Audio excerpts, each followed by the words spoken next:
Everybody asking how we doing, say we good. Don't need no one to tell me how to live just like they would. It ain't their business, but they in it, I don't know why. Revolved around my life after I found another.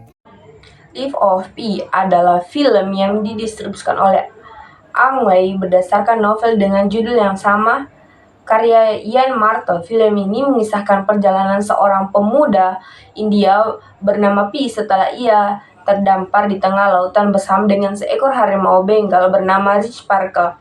Pi harus bertahan hidup di samudera selama berbulan-bulan sambil berusaha menjaga dirinya tetap hidup dan menjinakkan hubungannya dengan Rich Parker. Kisahnya penuh dengan petualangan dan pertarungan dan pemandangan yang indah. Pada akhirnya Pi berhasil bertahan hidup dan mencapai daratan, tetapi akhir dari cerita menimbulkan pertanyaan tentang kebenaran dan imajinasinya. Dalam film Life of Pi, kita dapat melihat bagaimana ketiga aspek kepribadian manusia, yaitu ide, ego, dan superego, berinteraksi dan mempengaruhi tokoh utama Pi Patel dalam perjalanan yang luar biasa. Yang pertama, ide. Ide merupakan aspek primitif dan naluri dalam diri manusia. Dalam film ini, ide Pi Patel dapat dilihat ketika ia berusaha memenuhi kebutuhan dasar seperti rasa lapar, haus, dan kebutuhan untuk bertahan hidup di tengah lautan. Dorongan ide Pi Patel untuk mencari makan, air, dan perlindungan menjadi sangat kuat saat ia terdampar di atas sekoci bersama dengan harimau. Yang kedua, ego. Ego adalah aspek yang mempengaruhi dan mengendalikan ide agar sesuai dengan realitas.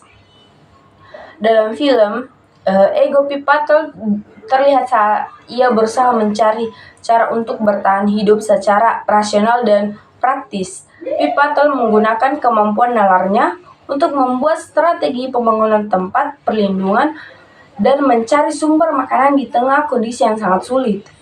Ego Pi Patel juga membantu ia mengelola hubungannya dengan harimau Rich Parker agar dapat hidup berdampingan. Yang ketiga, superego.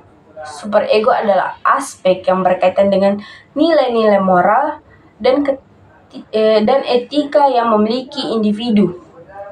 Dalam film, superego Pi Patel dapat dilihat dari sikapnya yang tetap memegang prinsip-prinsip agama dan spiritualnya meskipun menghadapi situasi yang sangat menguji. Pi terus berdoa, melakukan ritual keagamaan, dan berusaha mempertahankan kemanusiaannya di tengah perjuangan yang untuk bertahan hidup. Superego Pi juga terlihat saat ia berusaha menjaga hubungan baik dengan Rich Parker meskipun harus mengorbankan dirinya sendiri. Melalui interaksi antara ide, ego, dan superego, film Life of Pi menggambarkan bagaimana Pi Patel berusaha mempertahankan kemanusiaannya dan spiritualnya di tengah kondisi yang sangat ekstrim bagaimana ia berhasil melewati tantangan-tantangan tersebut. How we doing, say we good. Don't need no one to tell me how to